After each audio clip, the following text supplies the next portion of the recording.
Dunyanda baramukije abanywanyi b'ibiganiro byacu aho muherereye hose hirya nino ku isi nongeye kubaha ikaze kuri iyambonesha kure ya channel yanyu ya Burundi News TV. Imbonesha kure imwe rudende ibandanya kubashikiriza amakuru akomeye cyane abariko aravugwa mu bigendanye n'umutekano, politique, diplomasi ndetse n'ibindi bigiye bitandukanye.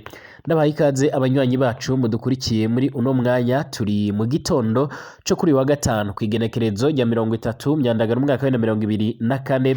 Ndabaha ikaze abanywanyi b'ibiganiro byacu aho muherereye hose, ndabaramukije. Dore ingingo nkuru rero tugiye kugarukaho muri kino kiganiro cyacu nkuko bikomeje kugenda bigaragara.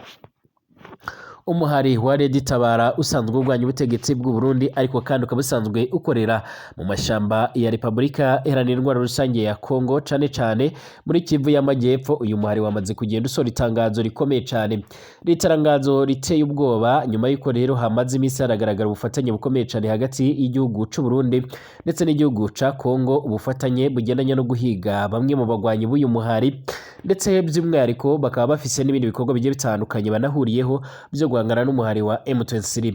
Nkuko rero bikomeje kugenda bigaragara, usibye inama twavuze ziherutse kuba zahuje umwe mu bayobozi bakuru b'igisirikare ashinzwe iby'ubutasi mu gihugu c'u Burundi, aho yakiriye bamwe mu ntumwa zaturutse muri Kongo aba bariko biga rero kubigendanye no gutsemba abo mu bwoko bw'abatutsi haba komande zombi ku bihugu byombi ndetse no kugerageza guhangana n'uyu muhari wa Red Tabara ndetse no kunoza umugambi wo guhangana n'umuhari wa M23.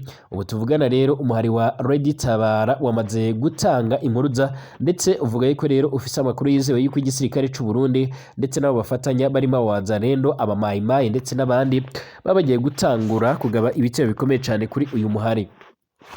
Uyu muhari rero wavuze yuko rero witeguye kwigwanaho 5 kuri 5 ndetse unavuga yuko rero atabwo bufise yemwe ngo uzakora agasha ku buryo bukomeye cyane.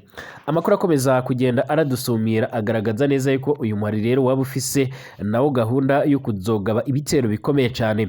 Amakuru yamaze kugenda aradusumira dukura rero mu butasi bw'igisirikare c'u Burundi avuga yuko rero ngo u Burundi bwa buriko burategura ibitero bikomeye cyane byo gucisha make ndetse no guca intege uyu muhari wa Red Tabara umaze igihe uragaye ibitero bigiye bitandukanye mu gihugu c'u Burundi, yemwe bigahitana n'abanyagihugu.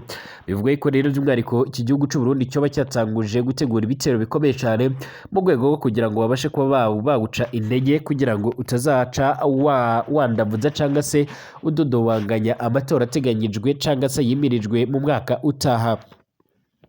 Nyuma y'uko rero Red Tabara yabaze kugenda ibimenya, yaje gusohora itangazo rikomeye cyane, itangazo rinateye ubwoba.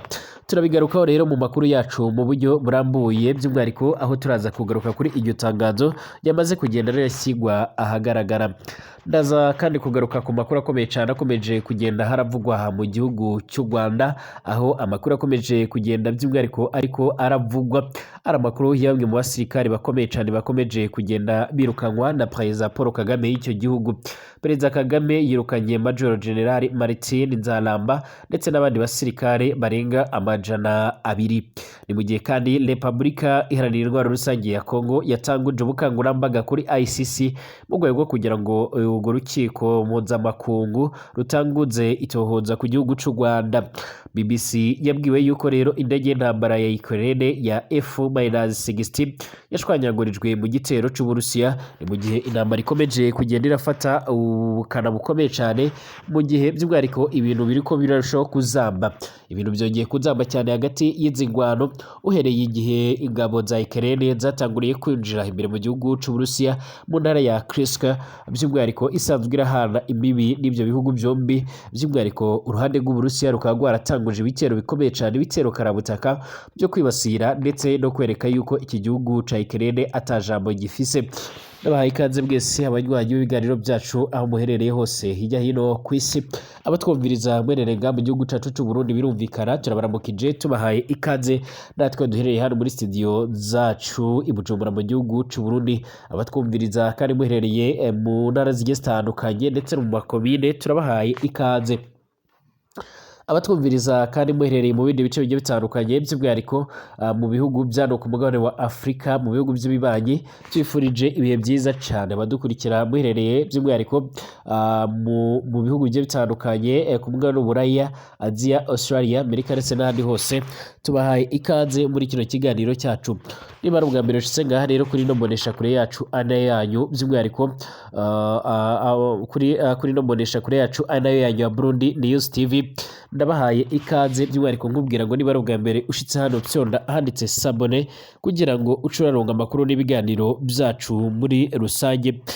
Tubandanya kugenda turabashikirizaho aho twibanda ku makuru aba ariko aravugwa ngaha mu gihugu cacu c'u Burundi ndetse no mu karere k'ibiyaga bigari nyine, nk'uko twibanda ku makuru akomeye cyane aba ariko aravugwa mu bigendanye n'umutekano, politike, diplomasi ndetse n'ibindi bigiye bitandukanye. Ibitero bikomeye cyane bishobora gutangura kwibasira igihugu cy'u Burundi nk'uko amakuru akomeza kugenda aradusumbira. Ni mu gihe gushika none rero by'umwihariko umuhari Reditabara umaze igihe uragaba ibitero bigiye bitandukanye muri kino gihugu cy'u Burundi ndetse binagahitana abasirikare bamwe b'icyo gihugu, wamaze gusohora itangazo uvuga yuko rero uwo witeguye kwigwanaho nyuma y'amakuru bavuga yuko rero nabo ubwabo bakesha ubutasi bwabo. Hari amakuru n'abagejejeho ku munsi w'ejo yavugaga yuko rero by'umwihariko umwe mu basirikare bakomeye cyane Colonel Ildefonsi Nzaramba asanzwe akuriye ubutasi bw'igisirikare cy'u Burundi ndetse n'abandi bayobozi bagiye batandukanye by'umwihariko kuri Repubulika Iharanira Intwaro Rusange ya Kongo bahuriye i Bujumbura mu gihugu cy'u Burundi, maze babasha kuganira ku bikorwa bigiye bitandukanye ndetse no ku bufatanye bwabo mu bigendanye n'igisirikare. Abangaba rero basanzwe ari agati gakubiranye, aho basanzwe by'umwihariko haheze imyaka ishika kuri 3 bafitanye umubano udasanzwe ndetse n'ubufatanye mu bya gisirikare, bariko barategura ibitero bikomeye cyane byagombaga kwibasira uyu muhari wa Reditabara usanzwe ukorera mu mashamba ya Kongo mu gice cy'intara ya Kivu y'Amajyepfo. Amakuru akomeza kugenda tugeraho rero by'umwihariko nk'uko nari ntanguye ndabibabwira nuko ngo bifuza guca intege uyu muhari mu rwego kugira ngo utazatera cyangwa se utazateza ikibazo mu bihe by'amatora yimirijwe ngaha muri kino gihugu cy'u Burundi. Ibi rero bikaba ari nabyo byari bimaze byatumye hamaza iminsi rero urwaruka rubarizwa muri CNDD-FDD ruzwi nk'imbonerakure rumaze imihisi rurahabwa imyitozo ikomeye cyane cyangwa imyimenyerezo y'igisirikare rubifashijwemo nabo muri FDLR nk'uko amakuru akomeza kugenda arabivuga. Iyi nama kandi yari irimo abahagarariye uruhande rwa FDLR ndetse n'usanzwe avugira CMC ariwe Jules Murumba umuvugizi w'Abawazalendo. Aba rero bose ngo barifuza gufatira hamwe cyangwa bagakorera hamwe mu rwego rwo kugira ngo babashe kuba bogwanya Reditabara ndetse babashe kuba bohangana n'ibindi bibazo bigiye bitandukanye, cyane cyane kubagwanya igihugu cy'u Burundi nk'uko bikomeje kugenda bivuga. Reditabara cyangwa uyu muhari wa Reditabara rero ukomeje kurwanya ubutegetsi bw'u Burundi wamaze guhita utanga impuruza y'uko ingabo z'iki gihugu ngo zifatanyije n'Abazalendo ndetse n'indi mihari irimo nka Mayimayi ndetse na FARDC ngo barimo gutegura kugabaho rero ibitero karabutaka, uteguza kwigwanaho ndetse yuko uzahita utanguza intambara ku buryo bweruye kuri kino gihugu cy'u Burundi. Uyu muhari bw'itangazo wabashe kuba wasohora bavuze ko rero ufise amakuru yizewe yuko ingabo z'u Burundi n'abafatanyabikorwa bazo bamaze iminsi rero bisuganyiriza mu duce twa Masango, Mugunda ndetse na Itombwe two mu ntara ya Kivu y'Amajyepfo mbere yo kugabaho ibitero bikomeye cyane. Ni mu gihe kandi banamaze kugenda baratanga umucyo ku myitozo cyangwa imyimenyerezo imaze iminsi iraberaga mu gihugu cy'u Burundi irahabwa imbonerakure by'umwihariko zari zimaze iminsi zirigishwa gutera amagrenade ndetse no gukoresha impoho. Uyu muhari wavuze yuko rero wamaze kumenya neza yuko urwaruka nabwo rwamaze kwambukaga muri Kongo ruciye ku gice gihuza by'umwihariko gihuza Kongo n'u Burundi binjiriye mu kiyaga nk'uko bikomeje kugenda bigaragara. Amakuru avuga yuko rero by'umwihariko nabo ubwabo batanguye kugenda bitegura ku buryo bukomeye cyane. Uyu muhari wakomeje ugira uti Reditabara iramenyesha rubanda ko izigwanaho ikoresheje ingufu zose igakoma mu nkokora rero iki gisirikare ndetse n'abafatanyabikorwa bacyo bazatsindwa nk'uko rero byabagendekeye muri Kamena umwaka wa 2024. Reditabara yongeye gushimangira kandi ko mu byo rero igwanira harimo guharanira ko iterabwoba abarundi babayeho rero ryocika ishyirwa mu bikorwa rero ry'amasezerano ya Arusha ndetse no gusaba imishyikirano igamije rero gutuma mu Burundi haba amatora aciye muri demokarasi mu mucyo ubwisanzure kandi abanyagihugu bose bagahabwa amahirwe angana. Ibi biriko biravugwa kandi mu gihe muri kino gihugu c'u Burundi hakomeje kugenda hagaragara ibibazo by'ivangura by'ubwariko rishingiye ku moko mu bihe bigiye bitandukanye. Hakomeje kugenda haratangazwa amakuru akomeye cyane avuga ko rero abo mu bwoko bw'abatutsi bakunze kugenda baribasirwa. Yunzemo ko rero mu gihe ibi byose bitaragerwaho rero abagwanyi bayo batazigera na rimwe rero bashyira ibigwanisho hasi, bazakomeza kugenda barahangana n'iki gihugu ku buryo bukomeye cyane. Nyiricubahiro Evariste Ndayishimiye rero mu bihe bigiye bitandukanye ubwo Red Tabara yagabaga ibitero mu gihugu c'u Burundi yavuze ko rero hari hakwiye gukorwa ibishoboka byose kugira ngo uwo muhari ubashe kuba wotabwa muri yombi ndetse n'abagize uruhare muri ivyo bikorwa byose babashe kuba bobiryozwa nk'uko yakomeje kugenda arabigarukaho. Icakora ibyo byose n'ubundi ntago byigeze bigira ico bihindura ku bigendanye cyangwa se ku bikubiye by'umwihariko mu byo bifuzaga kuba bokora. Amakuru akomeza kugenda aradusumira rero by'umwihariko yagaragaza ndetse akanerekana neza byinshi bikomeje kugenda bigaragara kuko bikomeje kugenda bitangazwa cyangwa se nk'uko amakuru akomeza kugenda aratugeraho, ariko kandi uyu muhari ukaba ukomeje kugenda ugaragaza imbaraga zidasanzwe ndetse ko navuga ko rero witeguye kwigwanaho ndetse ngo muri ibihe by'amatora ibintu bizaba bibi kurushaho cyane mu gihe Nyiricubahiro Evariste Ndayishimiye asanzwe arongoye icyo gihugu c'u Burundi atari yemera kuba yoshyira mu bikorwa rero amasezerano ya Arusha. Indi nkuru ikomeje kugenda iravugwa cyane cyane mu gihugu c'u Rwanda, biravuga yuko rero Perezida Paul Kagame arongoye icyo gihugu yirukanye abarimo Major General Martin Nzaramba ndetse na Colonel Dr Uwimana ndetse n'abandi basirikare hafi bashika ku 200. Amasezerano yabo akaba yamaze kugenda araseswa.